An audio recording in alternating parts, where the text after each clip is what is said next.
we are back. Hello, my name is Chef Carl. And I'm Chef Paul. And this is another episode of Ketchup and Hustle. My wife told me to not say, and I'm Chef Paul so loud, so I tried to dial it back a little bit on that intro, just so you know. Rosie, how did he do? Okay, so it's been 2 weeks. We have some updates. Yes, we do. And we've got some learnings that we would like to pass along. I'm excited. As we get into this, I'm excited to continue to sort of offer the things that we're learning on a week-to-week basis or a bi-week-to-bi-week basis. I agree. I think it's cool even for us to look back and understand the things that we are going through, whether they're hurdles or wins, highs or lows. It's hard sometimes to reflect with clarity. And I think this gives us an opportunity to not only pass on a nugget of information, but to reflect with clarity.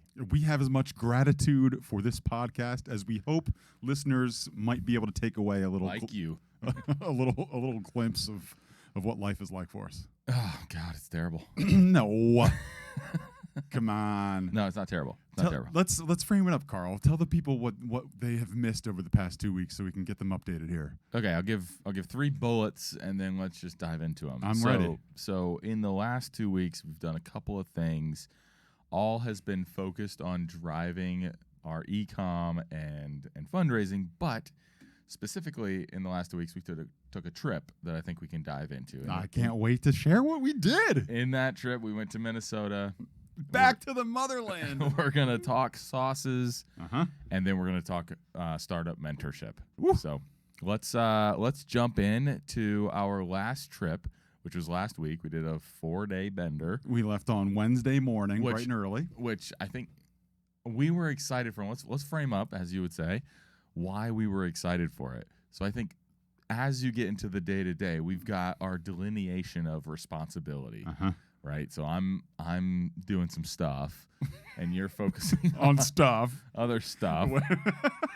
And so when we look at, and we've said this actually a decent amount. So we went back to Minnesota for a Tech Stars Alumni Event, which was lovely. Thank you, Tech Stars, for hosting us and giving us a good excuse to come back and check in with everybody. Structure that. And what was cool is now we got to see startups in week 6 of what we had already gone through. Yeah, there's a current class there. And people would ask, like, what did you get out of the program? And I think the one thing that we mention frequently is this idea of, for us as dadtrepreneurs, and I think it applies to anyone, you start a company where you are. And if you don't get out of that bubble and sort of look at it from a different perspective, it's hard to see the entire picture. And so for us, going to Minnesota from the November to April that we went gave us the opportunity of stepping out of our structure as it was. And by structure, you mean office, home, pick up the kids, regular day life. You got dinner, and it is interesting. You're trying to do something extraordinary, sort of tucked into your ordinary sort of schedule. But when we were out in Minnesota, we got to get up at 6 a.m. We would work until 7, forget about dinner, then remember it at 9, go to Billy Sushi, of course, and then go back to the apartment and talk through the things until 11:30, which is really where a lot of stuff happens. A lot of stuff. Paul specifically starts pacing the apartment, asking himself questions, answering them, and I'm just like, maybe. Sometimes you just got to have a brainstorming session and see what comes out. But truly having the opportunity to be out there and only be focused on that, you kind of equate it to college. Right? Like, you are in it.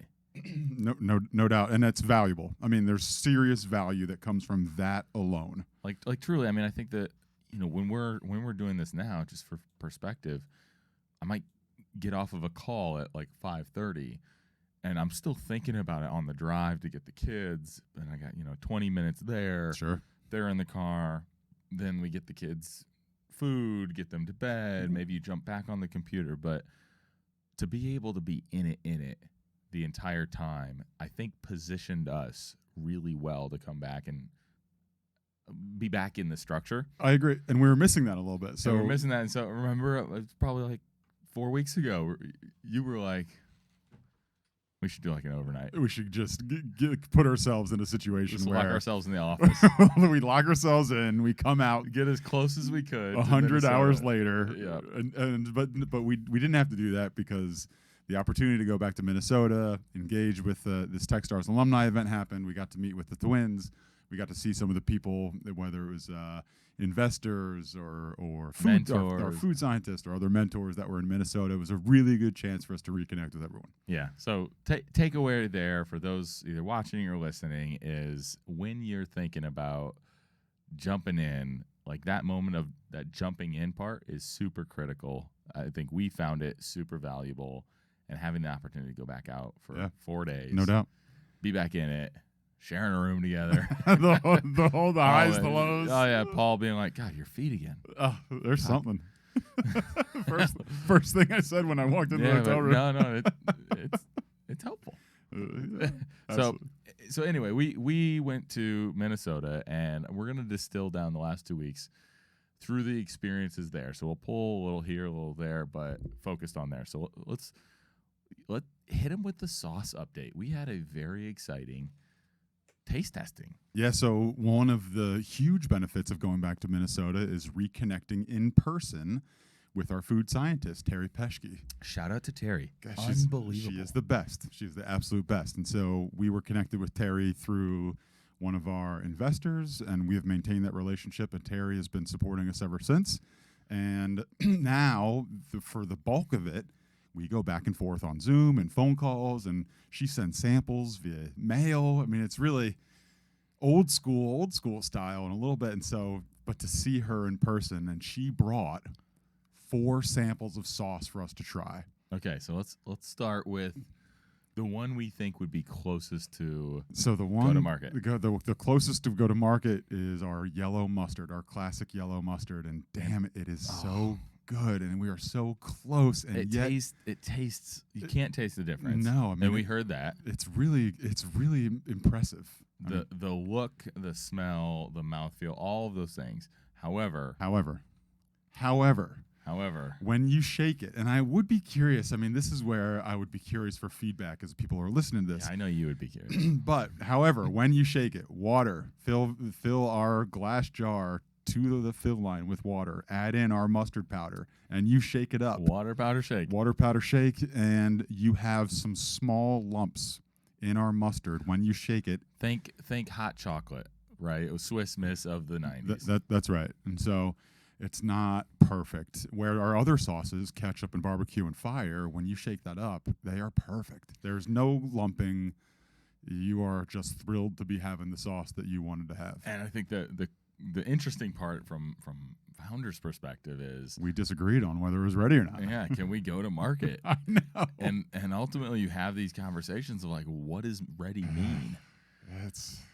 Damn it. And I took the stance that, we can't ask consumers to take another step. We were already asking them to make the sauce with water powder shake. We can't add in a water powder shake and stir. And so in my stance was, we have a jar. We're working with a jar. It's easy. It invites you to take a spoon and for 60 seconds mix out those last lumps that remain from after you're shaking, and we are good to go. That is not a fail. We have produced mustard, high quality mustard with water powder shake and stir. And my stance is that is a functional failure. So that is where we started, yellow mustard. Yep. And when Carl and I get into these standoffs, if you will, where do we resort? How do we solve them? And so, as we often say, we go to our mentors. Yep. And we go to our advisors. It's really what we do. And we try to let that guide how we come out of it. And so Terry said very quickly and without hesitation, Paul, you're dead wrong. And if it speaks poorly of your product, if it says water powder shake. I'm not sure if the listeners are keeping score. They're not. But as a solid tick on the show or co-founder side. the first in a while for you, I might add. I'll take it. Yeah. So there we are. So and you know, what other sauces did you bring? So that's with yellow mustard. So just let me wrap up. So yellow mustard, Terry and Carl won. We are not going to market with yellow mustard yet, and we are working through how to avoid and not have to deal with that lumping that we are currently dealing with. Yep. So beyond that, Terry brought a honey mustard, which was delicious. Yeah, but so she brought a honey mustard. I'll go through it. Okay. She brought a mole barbecue. And I don't know if our listeners are familiar with mole, but a super complex, savory Mexican peppers and coffee and chocolate and warm spices. Really interesting flavors, and Terry crushed it. And what do you do with a mole? Is it a so a mole, you often braise poultry with a mole.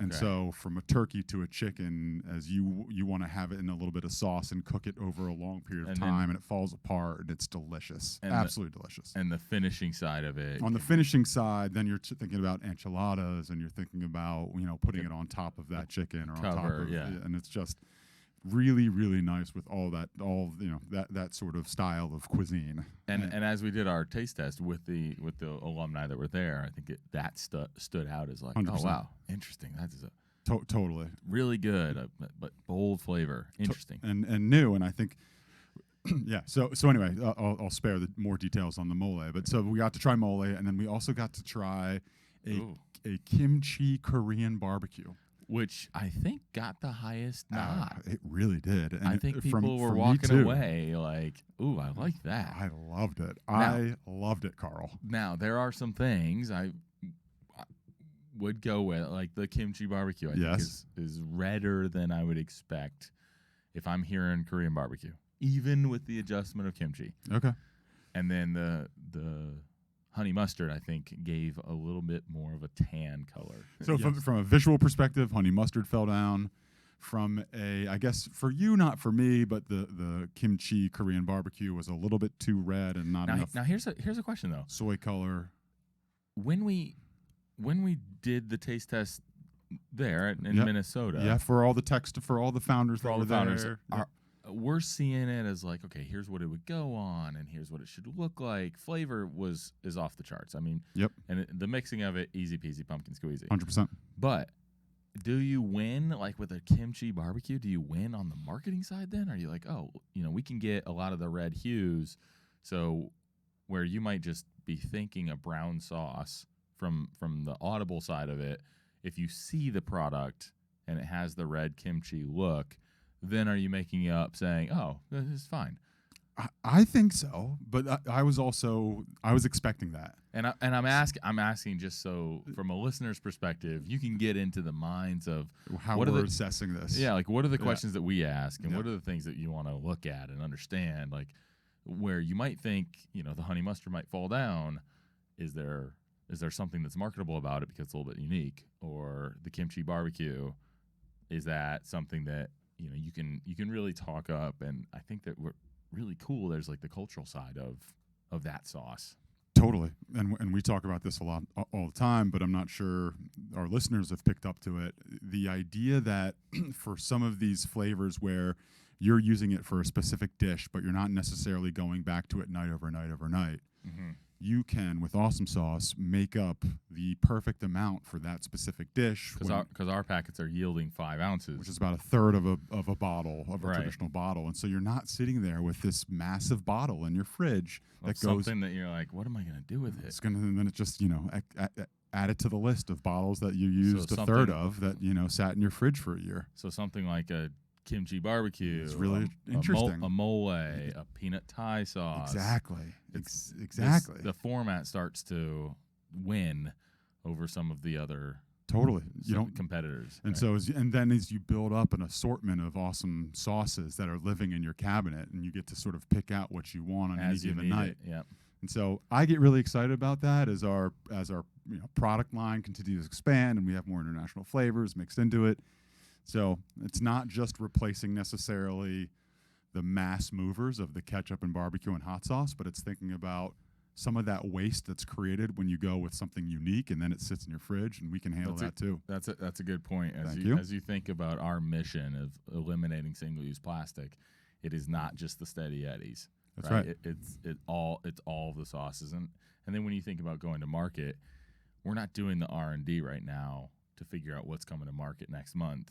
We're doing the R&D right now to understand our capabilities. Like where are the bases that we can play with, and what does that do for us from a marketability standpoint? Exactly. And like what are the bounds, so we can work within these, and our margins are good, and then the next set of sauces, different margins but different value prop. And then from the idea of saying, for example, we would like to create a mole, to tasting our first sample of mole took about 2 weeks, 3 weeks, maybe full on from first bringing it up. It's really impressive. And R&D is, it's, for our purposes, is in-house. Correct. And I think as we grow, our in-house capabilities will expand. And so right now we're doing what we can, and Terry's absolutely crushing it. Love it. Okay, as we talk about these sauces, it's incredible to have expertise and mentorship from somebody like Terry, and then the Tech Stars program in general. But also, I think there's another side of this that's not in specific product development, but more in the general CPG, and how are you finding mentors? And I think one of the things that's interesting, I'm curious actually to ask from your past, how did you go about relationships on the athletic director side? Like, would you find mentors to say, how do I do this? Or how did that go? Because it's interesting when you think about CPG, and I'll tell you why. Well, I think from the athletic director side, you had two paths for mentorship. One is connecting with other athletic directors. And so you're immediately put into a group of other athletic directors, and you begin to build those relationships pretty quickly. And yes, I did have mentors that were ADs. But the other side that's also interesting is that what we did, we built a board.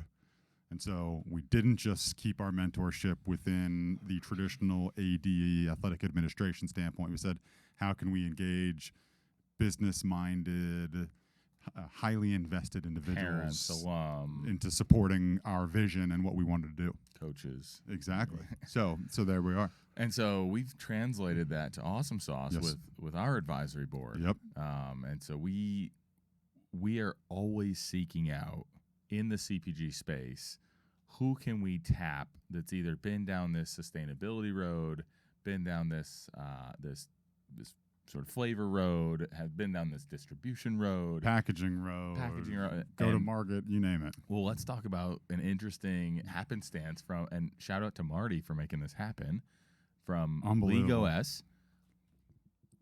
Unbelievable. Marty, we're super grateful. We were introduced to Dion Hughes, who was the founder of High Bar. Unbelievable. And if you guys aren't familiar with High Bar, you can find it on shelves.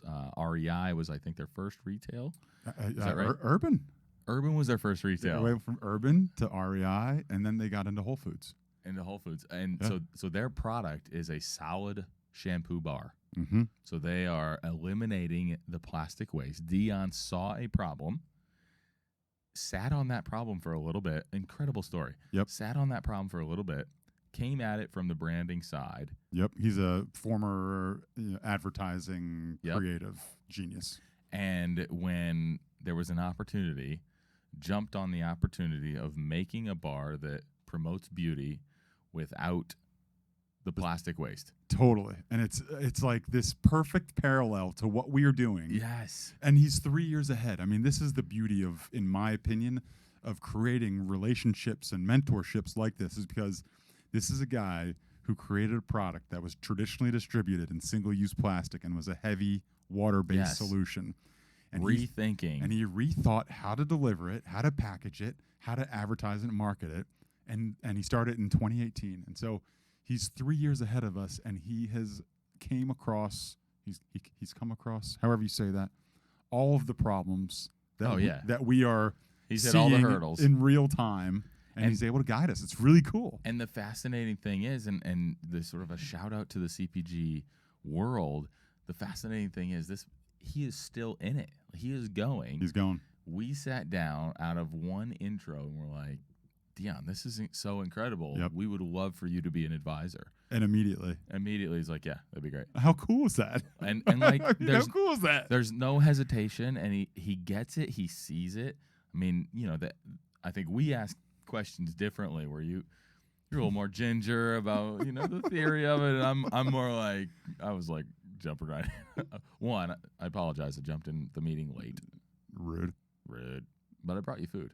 I appreciated that. Not rude. Which negates I came in neutral. So I showed up late and just dove in like, hey, what do you think of the packaging? What do you think of the idea? How are our margins? What is this? What is that? And Dion, it was like second nature because he's in it. Totally. Which is different than when you're going out raising money for somebody in the general CPG space, or somebody who's done it and retired, and now you're like, hey, you want to? I just think it's so cool, and I genuinely mean this, that someone who we were just introduced to is so passionate about. He was clearly super passionate and committed to removing single-use plastic from products. And that was part of his motivation for wanting to kind of pass this forward to us. And he said so much. Yeah. And I think the questions that we're asking as a company, we're saying like, our sachets are in single-use plastic. Is that, as somebody in the industry for 4 years, is that a problem, or are you super excited about it because it's going in the right direction?